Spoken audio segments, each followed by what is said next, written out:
이슈 분석 상심지 박선호입니다. 지난해 1월 20일은 우리나라에서 처음으로 코로나19 확진자가 발생한 날인데요. 갑작스럽게 찾아온 전염병 탓에 참으로 치열한 한 해를 보냈습니다. 언택트 문화가 확산하면서 교육 분야는 비대면 원격 수업으로 전환됐습니다. 오늘은 코로나 시대 교육과 돌봄을 주제로 이야기를 나눠볼 텐데요. 함께해 주실 분들 소개해드리겠습니다. 먼저 육아정책연구소 박원순 박사 나오셨습니다. 안녕하십니까? 네, 안녕하십니까? 예, 반갑습니다. 경기도 교육연구원 홍석근 박사 나오셨습니다. 안녕하세요. 반갑습니다. 예. 코로나19로 교육 현장은 급격한 전환을 맞았습니다. 학생들 교육과 아이들 돌봄에도 많은 변화가 시작됐는데요. 영상으로 관련 내용 확인해 보겠습니다. 2021학년도 서울 사립초등학교 38곳의 입학 경쟁률은 평균 6.8대 1. 지난 2020년보다 3배 이상 높은 이례적 수치로 역대 최고를 기록했습니다. 그중 10곳의 입학 경쟁률은 10대 1이 넘었고 코로나19로 인해 공교육에 실망한 학부모들이 사립학교로 몰렸다는 분석.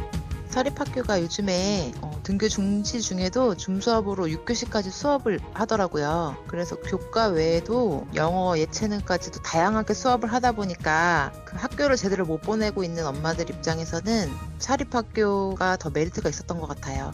초등학교 저학년 발달 특성상 집중력이 낮아 원격 수업보다 등교 수업이 효과적이지만 서울 공립초등학교의 주당 평균 등교일 수는 1.9일에 불과했습니다. 등교일 수가 줄어든 만큼 원격 수업으로 전환되었고 갑작스럽게 변화한 교육 환경에 대한 현장의 고민이 깊어졌습니다. 코로나 방역 단계가 너무 짧은 시간에 수시로 조정이 되면서요. 예상 가능한 교육과정 운영이 힘들었다는 점입니다. 아마도 10번 정도는 학교 일정이 바뀌었다고 학생들 가정에 안내했던 것 같은데요. 아무리 신경을 쓴다고 해도요. 교실에서 하는 대면 수업에 비해서 원격 수업의 질이 절대 따라갈 수 없다는 것을 피부로 느꼈을 때가 많이 힘들었습니다. 또한 2020년부터 놀이중심 누리과정이 시작된 유치원 현장에서도 새로운 교육과정 도입에 대한 우려가 있었던 상황. 놀이 중심의 교육과정으로 계획을 했었는데 올해는 코로나19로 인해서 원격 수업이 늘어나면서 놀이 중심 교육과정이 퇴보하지 않았나 생각을 합니다. 2021년도에도 디지털 원격 수업이 지속될 것으로 전망되는 가운데 원격 수업에 능동적으로 참여하기 어려운 유아와 초등 저학년 아이들의 교육 방향에 대해 이슈 분석 상심지에서 고민을 시작합니다. 국내에서 코로나19가 발생한 지 꼭 1년이 지났습니다. 전염병 사태는 앞으로도 상당 기간 지속될 것이란 전망이 나오고 있는데요. 이 모든 분야가 다 어려웠지만 특히 아이들 교육 현장에서의 부침이 컸습니다. 네, 말씀드린 것처럼 지난 한 해 이 교육과 돌봄 과정 많은 우여곡절이 있었는데 어떻게 좀 총평하십니까? 예, 그 부모님 그리고 교사, 아이들 각각 그 고충이 조금 더 달랐을 것 같습니다. 예. 먼저 부모님 같은 경우에는 그 돌봄을 어떻게 할 것인지에 대한 문제, 그리고 자녀들이 집안에 오래 있다 보니까 미디어에 대한 그 과몰입의 문제에 대한 고민이 가장 컸습니다. 네. 이 교사의 경우에는 그 특히 이제 유치원이나 초등 저학년 같은 경우에는 원격 교육에 대한 준비가 이제 전무했었는데 예. 이런 부분에 대해서 대처하는 부분들이 조금 힘들었고요. 예. 그리고 또 그 온라인과 오프라인을 이제 병행해야 되는 그런 부분들이 이중 부담이 되는 좀 어려움이 있었습니다. 예. 또 아이들에게 있어서는 그 집안에 아무래도 많이 갇혀 있게 되고 그 외부에서 지금 활동할 수 있는 공간들이 굉장히 많이 부족한 상황입니다. 예. 그래서 신체 활동 수준이 굉장히 낮아졌습니다. 이런 부분들이 어려운 점이고 그다음에 다양한 좀 경험들을 쌓을 수 있는 기회들이 차단된 것들이 어려움이었다고 할 수 있겠습니다. 예. 자, 우리 홍 박사님도 한 말씀 좀 부탁드리겠습니다. 네, 앞서 이제 박사님께서 말씀하셨다시피 이제 모두가 굉장히 힘든 상황이었다라고 생각이 듭니다. 예. 사상 초유의 이제 코로나19 상황에서 온라인 등교 개학 그리고 이제 등교 개학 연기 이런 상황은 이제 교사나 학부모, 학생 모두가 겪어보지 못한 개국 이후에 우리나라가 이제 처음 겪는 일이기 때문에 굉장히 혼란스러웠고 더군다나 이제 온라인 수업이라는 게 이제 교사들도 적응하기가 굉장히 어려웠었고 예. 특히 이제 초등 저학년 더군다나 이제 유아까지도 온라인 수업을 하다 보니까 결과적으로는 학생들 옆에서 누군가가 지도해야 되는데 직장맘을 가진 학부모들이라든지 이런 분들 입장에서는 굉장히 혼란스러웠을 거라고 생각합니다. 마지막으로 학교에서는 교과 지도라든지 이런 그 교육뿐만 아니라 생활 지도라는 거를 그 병행해서 하고 있는데 이런 것들을 학부모들이 집에서 하다 보니까 코로나 블루 상황에서 더욱더 열악한 환경에 놓이지 않았을까 이렇게 생각을 합니다. 네, 그 코로나19로 비대면 원격 수업이 진행됐습니다. 그런데 경기도 교육연구원에서 원격 수업에 대한 만족도를 조사해보니 만족한다는 응답은 32%에 그쳤습니다. 초등 저학년의 경우 학부모 만족도는 어땠습니까? 대체적으로는 이 원격 수업에 대한 만족도가 과반수 이하였습니다. 만족도가. 그러나 이 만족한다라고 응답한 사람들이 실제로 이 원격 수업에 만족해서 응답을 한 건지는 조금 질적 연구가 필요한데 제가 이제 연구 차원에서 만나봤었던 학부모들은 실제로 만족해서 그렇다기보다는 오히려 이 중산층 이상의 여유가 있는 사람들은 오전서부터 본격적으로 이 사교육 시장에 뛰어들 수 있기 때문에 이게 오히려 그 만족한다는 응답이 나왔다는 그런 분석도 있습니다.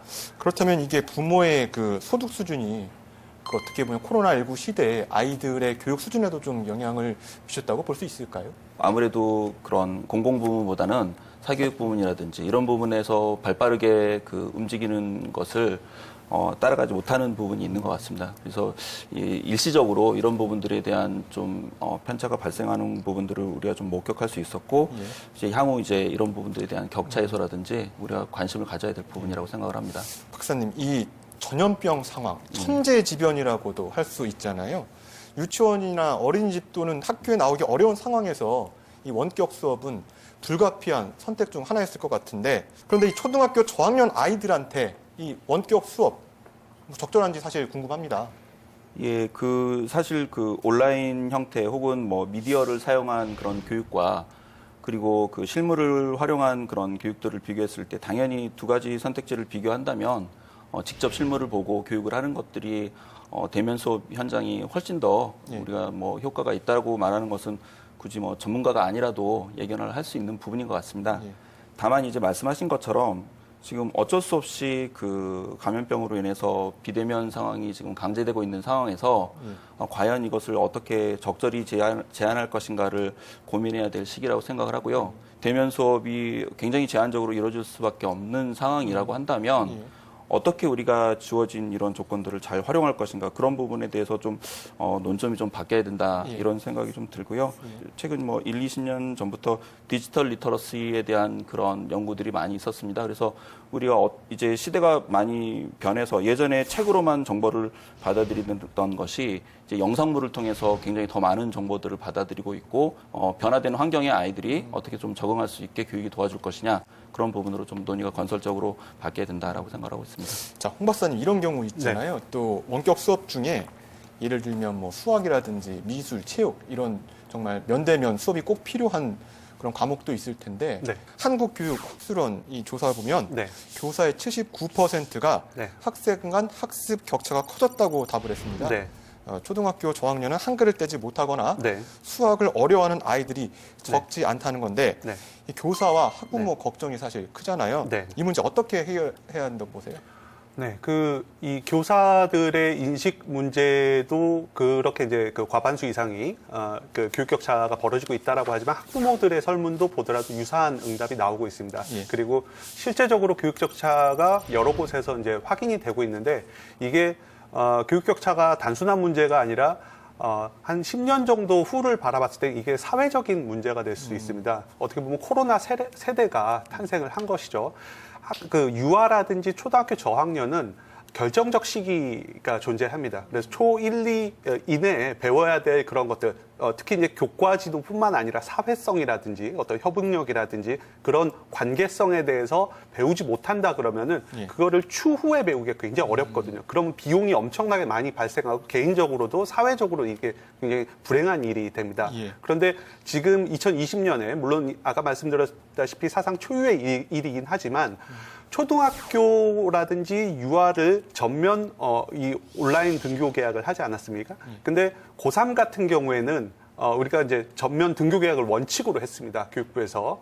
그러니까 고3을 상수로 두고 나머지 학년을 변수로 두는 상황이었었는데 초등학교는 아까 이제 박사님 말씀하셨다시피 유아나 초등학생들은 집중력 자체가 굉장히 떨어집니다. 그래서 성인들도 이렇게 온라인으로 수업을 하거나 그랬을 때는 10분, 15분을 넘어가면은 굉장히 집중력이 흐트러지는데 예. 초등 저학년을 이 40분 이렇게 이제 온라인 수업을 한다는 거, 그리고 과목마다 수업을 한다는 건 굉장히 좀 죄송한 얘기지만 잔인한 얘기가 될 수도 있습니다. 그래서 이 학생들은 온라인 수업을 하긴 하지만 이 오프 수업을 병행해야 된다라는 거를 전제해 놓고 이 정책을 펼쳐야 될 필요성이 있다라고 생각합니다. 예, 알겠습니다. 코로나19는 기존 교육 패러다임을 완전히 바꾸고 있습니다. 위기를 극복하고 포스트 코로나 시대를 맞이하기 위해서 교육과 돌봄 현장은 무엇을 준비하고 있는지 영상으로 확인해 보겠습니다. 교육 초기 단계에 해당하는 유아와 초등 저학년은 사회관계를 통해 인격을 형성하고 성장의 밑그림을 그려나가는 중요한 시기입니다. 2020년 코로나19가 전 세계로 퍼져나가면서 사회 전반적으로 언택트 문화가 형성되었고 돌봄 현장 또한 사상 초유의 사태를 겪으며 변화의 중심에 서 있습니다. 특히 맞벌이 가정의 돌봄 고민이 커진 상황. 면역력이 약한 아이들이 많다 보니 부모님들께서 많이 걱정을 하셨고요. 아무래도 맞벌이인 부모님들은 좀 걱정을 하시면서도 긴급 돌봄을 많이 보내셨었어요. 유치원과 어린이집에는 긴급 돌봄 아동이 대거 등원하며 사회적 거리 두기가 어려워진 고충도 있었습니다. 방과 후가 대부분인 유치원에서는 3분의 2 이상 유아들이 항상 매일 등원하는 날이 많아서 거리 두기를 하기 어려웠어요. 아이들이 좀 이렇게 컨디션이나 이런 부분에서 많이 신경을 써야 되기 때문에 아무래도 선생님들도 많이 그런 부분에서 신경이 많이 쓰였던 그런 시간이 어려웠던 것 같아요. 지난 2020년 2월 줄어들지 않는 코로나19의 확산세로 4차례에 걸쳐 개학을 연기하였고 학생들은 사상 초유의 온라인 개학을 맞게 되었습니다. 이후 반복되는 원격 수업으로 돌봄의 공백이 우려됐던 상황. 저도 급한 일이 있어서 맡길 곳이 필요한데 학교에 전화를 해보니까 방학 중에는 긴급 돌봄조차도 안 된다고 하더라고요. 정부는 공백을 최소화하기 위해 유치원생과 초등학생을 대상으로 한 긴급 돌봄을 실시하고 학년별 대면 수업을 진행했지만 혼란을 피할 수 없었습니다. 주변 상황이 너무 위험하니까 학부모님들이 이제 원격 수업으로 한 3일 정도 조정하는 거는 그냥 학교에서 자율 조정 가능하거든요. 온오프라인 수업이 반복되는 상황에 수도권을 중심으로 다시 감염이 확산되면서 서울, 경기, 인천의 모든 학교가 전면 온라인 수업으로 전환한 데 이어 결국 비대면으로 학사 일정을 마무리하게 되었습니다. 오늘 이슈 분석 상심제는 예측할 수 없는 코로나19 위기 속 유초등 교육과 돌봄 현황을 점검하고 효과적인 대응 방안을 살펴봅니다. 네, 코로나19가 장기화되면서 비대면 교육이 자리 잡고 있습니다. 앞으로 비대면 원격 교육은 더욱 활성화될 것이란 전망인데요. 그동안 우리 사회가 학교와 유치원, 어린이집을 통해서 아동의 기본권을 지켜온 만큼 지금부터는 돌봄과 관련한 이야기 나눠보겠습니다. 코로나 시대 돌봄 연구하시는 분들도 역시 고민이 클 것 같은데요. 돌봄 공백이 벌어지는 가정도 적지 않죠? 네, 돌봄 공백이 벌어지고 있는 가정은 어떻게 보면 좀 저소득층 예. 이런 가정이라고 생각할 수 있습니다. 우리가 지금 작년에 좀 충격적인 몇 개의 사건들 기억하실 텐데요. 창녕의 편의점 소녀 기억하실 겁니다. 9살짜리 소녀가 탈출해가지고 구해달라고 이제 요청한 사건이 있었죠. 그리고 인천의 미추홀 형제 사건. 그러니까 흔히 우리가 라면 형제라고 얘기했었던, 또 이제 천안에서 최근에 그 여행용 가방에서 7시간 동안 갇혀서 이제 계모에 의해서 살해당한 1심 판결이 최근에 났었었죠. 그 사건들이 났었었던 시간이 보면은 사실은 코로나가 없었다면은 정상적으로 수업을 할 시간이었습니다. 이런 것들을 고려해 봤을 때 어떤 문제가 발생을 하냐면 실제로 코로나로 인해서 코로나 블루, 경제적 환경이 어렵고 이런 환경 속에서 아동 학대라든지 가정에 의한 아동 폭력 이런 것들이 발생할 확률이 굉장히 커진다라는 겁니다. 예. 덴마크라든지 프랑스라든지 이런 국가들에서는 초등학교 저학년을 우선 등교하는 정책들을 펼치고 있는데 그 이유 중에 하나가 바로 아동 학대 문제입니다. 그래서 아까 박사님께서 정서적 지원 문제를 했었었는데 이게 우리가 돌봄이라는 게 결과적으로는 어떤 교육의 문제뿐만 아니라 이 정서적 지원이라든지 돌봄의 영역 이런 것들을 해야 되는데 이 부분이 국가에서 어느 정도 책임을 져야 이루어져야 됩니다. 그래서 이거를 이제 가정에만 맡기거나 그럴 게 아니라 최대한 국가 기관에서 이런 부분을 맡을 수 있도록 오프라인에서 해결할 수 있는 정책들을 펼쳐야 된다고 생각합니다. 저도 한 자료를 보니까 코로나 이전에는 그 하루에 3끼 먹었던 아이들이 더 많았는데 뭐 코로나 이후에는 하루에 3끼를 좀 찾아 먹는 게 더 이 통계가 좀 내려갔더라고요. 네. 좀 코로나19가 어떻게 보면은 저소득층 아이들에게 더욱 잔인하게 다가오는 것 같은데 그 박사님 의견은 어떻습니까? 이게 장기화되면서 어린이집 같은 경우는 심지어 90% 이상 등원율을 회복하는 경우도 있었고요. 예. 유치원도 초반에는 굉장히 적은 숫자만 등원을 하다가 시간이 지나면 지날수록 부모님들이 이제 감당을 못해서 굉장히 많은 수치로 이제 긴급돌봄이라는 이름으로 일반적인 교육이 이제 이루어지는 좀 기형적인 형태가 유아교육 유치원과 그 어린이집에서는 이루어졌습니다. 그래서 이런 부분들이 기존의 그런 패러다임 속에서 긴급돌봄을 정의하고 그 다음에 시간 연장 혹은 이런 공적인 그런 돌봄 지원이 이루어져 왔었는데 기존의 그런 잣대로 감염병 상황에서도 동일한 잣대로 지금 적용할 수 있을 것인가 이런 문제가 실제로 그 감염병 상황에 대해서는 상당히 좀 취약한 부분이기 때문에 예. 새로운 잣대가 좀 필요하지 않나. 지난해 12월 기준 학교와 지자체 등을 통한 공적 돌봄을 받는 초등학생이 15% 수준이었습니다. 나머지 학생 다수는 학원 등을 통한 사적 돌봄을 이용하고 있는데요. 때문에 공적 돌봄 확대가 더 필요하다는 의견이 있습니다. 이 결국은 교육과 돌봄의 이원하냐의 문제가 아닐까 싶은데 그 홍 박사님 의견은 어떻습니까? 지금 이제 코로나 상황에서 이 교육 격차 아까 얘기가 나왔었는데 이게 굉장히 심화가 되고 있습니다. 그 전에는 어떻게 보면 이제 초등학교를 기준으로 뭐 2~3시까지는 학교에 있고 그 이후에 사교육을 할 것이냐 말 것이냐 이런 판단이었는데 지금은 이제 오전서부터 아예 사교육을 본격적으로 하고 과목마다 사교육을 하는 그런 곳이 생기는 반면에 온라인 수업 이외에는 아무것도 안 하는 그런 학생들도 존재하고 있습니다. 여기에서 굉장히 격차가 벌어지고 있고 이 격차는 이제 아까 말씀드렸다시피 따라잡기 힘든 이런 구조입니다. 그래서 이거를 공적인 영역에서 흡수하지 않는다면 굉장히 심각한 문제가 될 수 있고 이게 어떻게 보면 이제 이 소득 격차가 교육 격차가 되고 이게 다시 부의 대물림이 되는 이런 현상들, 이 사회적인 현상들이 발생할 수가 있고 아이들 개개인에 있어서는 굉장히 불행한 일이 발생할 수가 있습니다. 그래서 저는 아까도 이제 박사님께서 말씀하셨는데 정서적인 그 지원도 여기에 있어서 공적으로 확대를 해야 된다라고 생각을 합니다. 그러니까 지금 학교나 지역교육청에 사회복지사를 배치하자라는 요구들이 간간히 있어 왔었었는데요. 지금과 같은 상황에서 특히 그런 부분이 굉장히 필요하지 않을까. 왜냐하면은 원래는 그 공적인 영역에서는 담임교사라든지 이런 사람들이 이 학대 징후가 있으면은 신고하게 돼 있는 의무가 있습니다. 그런데 이게 간과하게 되고 놓치다 보니까 이런 징후들을 파악하기 어려운데 저는 이거를 찾아가는 서비스를 해야 되지 않을까. 온라인 수업 상황에서는 이렇게 생각을 합니다. 어린이집과 유치원의 돌봄 상태가 초등학교와는 조금 달라 보이잖아요. 다르잖아요. 그래서 이 긴급 돌봄을 특별히 이용하고 있는 것 같은데 그럼 이유가 뭐가 있을까요, 박사님? 그 두 가지가 뭐 크게 말씀을 드릴 수 있을 것 같습니다. 지금 자녀가 어린다라는 것은 부모님들도 사회생활이 상대적으로 이제 좀 이제 출발하신 지 얼마 안 된 측면이 있으니까 아무래도 이제 경력이 많으신 그런 직장인들 같은 경우에 자기 일에 대해서 조금 더 융통성 있게 대처할 수 있는 반면에 자녀가 어리면 어릴수록 부모님들이 상대적으로 출근 시간이 조금 더 빨라야 되고 그리고 취약하면 취약해서 경제적으로 취약한 분들이 조금 더 우리 사회를 먼저 준비하는 그런 측면이 있지 않습니까? 그래서 이런 사회 경제적인 기반이 약하신 분들이 많습니다. 자녀가 어릴수록. 그래서 이런 부분들 때문에 긴급 돌봄이라든지 돌봄에 대한 공적 돌봄에 대한 지원에 대한 요구가 많고요. 두 번째로는 영유아기의 특성상 자녀가 어릴수록 아무래도 손이 많이 가기 때문에 그렇죠. 이런 부분에 대해서 조금 부모님들께서 설령 전업주부라고 하실지라도 조금 더 많이 좀 육체적으로나 정신적으로 조금 어려운 그런 부분들이 있어서 이런 돌봄에 대한 요구가 자녀가 어릴수록 많을 수밖에 없는 것 같습니다. 네, 알겠습니다. 코로나19로 인해 기존 교육 체계는 재정립되고 있습니다. 포스트 코로나 시대 미래 교육을 위해서 학교와 교사, 학생과 학부모는 어떤 역할을 해야 할지 지금부터 고민해 보도록 하겠습니다. 영상으로 먼저 확인해 보시죠. 급변하는 시대의 흐름 속 변화의 중심에 선 교육 현장. 초유의 팬데믹으로 전대미문의 세상과 마주하고 있습니다.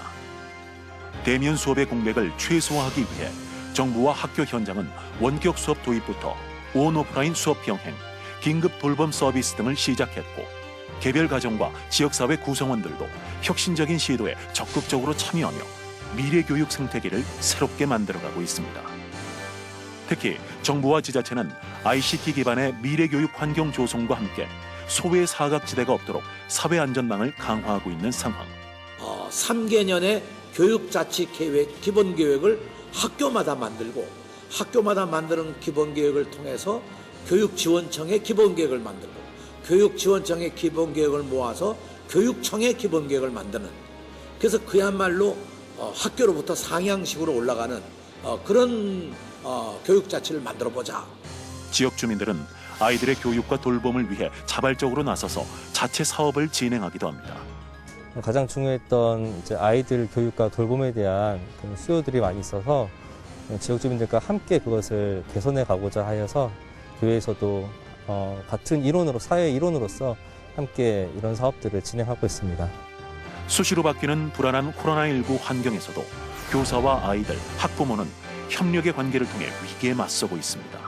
이 일을 하면서 정말 내 아이를 나 혼자 키우는 게 아니라 우리 엄마들이 또 여기 지역에 있는 공동체에서 키워준다는 느낌을 많이 받았습니다. 일단 교육적인 부분이 혼자 감당하기 참 어려운 부분이 있는데 그 서로 좀 빈 곳들을 채워준다고 해야 될까요? 뭐 그런 느낌을 받았고, 이전까지 상상으로만 가능했던 미래 교육. 아이들의 건강과 안전, 학습권을 보호하기 위해서 우리는 어떤 방향으로 나아가야 할까요? 학부모와 교사들은 각자의 바람을 이야기합니다. 꿈 같은 말 같지만 학생들과 학교에서 정상적으로 생활했으면 하는 바람인데요. 대면 수업은 잘 진행되지 못한다고 하더라도 학생들에게 좀 더 의미 있는 교육을 할 수 있었으면 좋겠고요. 그 다음으로 학생들끼리도 서로 소통할 수 있는 좋은 방법들이 다양하게 생겨서 학창 시절의 기억들이 풍성했으면 하는 게 제 바람입니다. 정부에서 전문 인력이 투입이 돼서 그런 원격 수업에 관련된 자료를 배포해서 다 모든 유치원에 대부가 됐으면 좋겠다는 생각을 했고요. 조금 더 체계적으로 관리되었으면 좋겠어요. 학교에서도 힘들겠지만 개별 아이들이 집에서 잘 지내는지 체크하고 또 학습 수준도 격차가 없도록 관리해줬으면 좋겠습니다. 팬데믹에도 보장되는 아이들의 교육을 위해 지자체와 기관과 가정이 협업 모델을 개발해 유기적인 연계가 필요하다는 목소리도 높아지고 있는 상황. 코로나19의 위기 속에서도 아이들의 교육과 안전, 건강이 보장될 수 있는 사회를 위해 어떻게 대응해야 할지 하나씩 심층 점검해 보겠습니다. 코로나19는 아이들의 교육 격차마저 가져오고 있습니다. 영상으로 배우는 데는 한계가 있기 때문인데요. 초등학교 저학년의 학습 결손을 메우기 위해서 기초학습부진 전담 교사를 배치하는 방안도 제시되고 있습니다. 기초학습부진 전담 교사 정책은 무엇이고 과연 실효성이 있을까요? 그 기초학습부진 전담 교사는 전남교육청에서 이제 작년에 처음 실시됐었던 정책입니다. 초등학교에서 전담 교사는 보통 이제 영어나 체육이나 음악, 미술 이런 전담, 교과 전담을 주로 했었었는데요. 전남교육청에서 작년 코로나 상황에서 전국 최초로 이 기초학습부진을 전담하는 교사, 정규교사입니다. 이 사람들을 50명을 이제 배치를 해서 굉장히 성공적으로 평가를 받아서 지금 이제 다른 시도교육청에서도 검토를 하고 있는 상황입니다. 기초학습부진은 아까 말씀드렸다시피 초등학교 1, 2학년을 벗어나면은 이게 해결하기가 굉장히 어렵습니다. 그래서 이때 바로 잡아줘야 되는데 지금 온라인 수업 상황에서는 기초학습부진이 됐는지 안 됐는지도 확인하기 어려운 상황이거든요. 근데 예를 들면은 한 학급에 15명이 있다. 그러면은 학생들이 어느 정도 수준인지 다 알 수 있지만 30명, 40명이 넘어가는 순간 이 담임 한 명이 책임지긴 어려운 구조거든요. 그래서 외국 같은 경우에도 기초학습부진이 발생을 하면은 예산과 인력을 추가적으로 주는 구조입니다. 그러니까 하나의 특수화라든지 기초학습부진아가 있다 그러면 2-3명의 보조교사가 붙는 구조인데 우리나라는 담임교사에게만 이 책임을 묻다 보니까 초기에는 평가를 해서 기초학습부진인데 후기에는 다 사라질 수밖에 없는 상황. 이게 왜냐하면 담임에게 계속 책임을 묻다 보니까 어떻게 보면 열심히 해서 지도해서 없애는 사람들도 있지만 문건상에만 없애는 사람들도 존재할 수밖에 없는 구조죠. 코로나19를 타산지석으로 한 연구가 진행 중인 것으로 알고 있는데요. 아이들이 안전하게 성장할 수 있는 교육과 돌봄의 안전망이 필요해 보입니다. 우선 지금 현재 진행되고 있는 육아 정책 어떤 제안이 이루어지고 있을까요?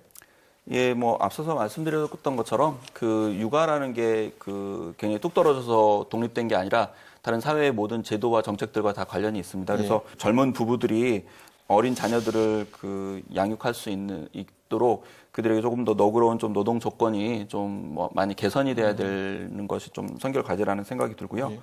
두 번째로 원격 교육이라든지 지금까지 기존의 유아 교육이라든지 이런 부분에서 이런 미디어 사용이라든지 이런 데 대해서 되게 부정적으로 생각을 했습니다. 거기에 대해서 전면적으로 부정적으로 생각할 것이 아니라 어떻게 이것들을 좀 선용할 수 있을까, 잘 사용할 수 있는 그런 방법들에 대해서 우리가 좀 열린 자세로 바라볼 필요가 있다는 생각이 들고요. 결국은 당분간은 우리가 공적인 지원들을 더 직접적인 지원들을 많이 늘리는 것보다는 가정 내에서 양육을 1차적으로 어떻게 조금 더 수월하게 할 수 있는지를 공적 지원이 이루어지고 또 부모님들의 노동 조건들이 그런 부분들을 좀 지원할 수 있도록 어떻게 좀 잘 갖춰질 것인가 그런 것들이 조금 더 선결돼야 된다라고 생각을 합니다. 네.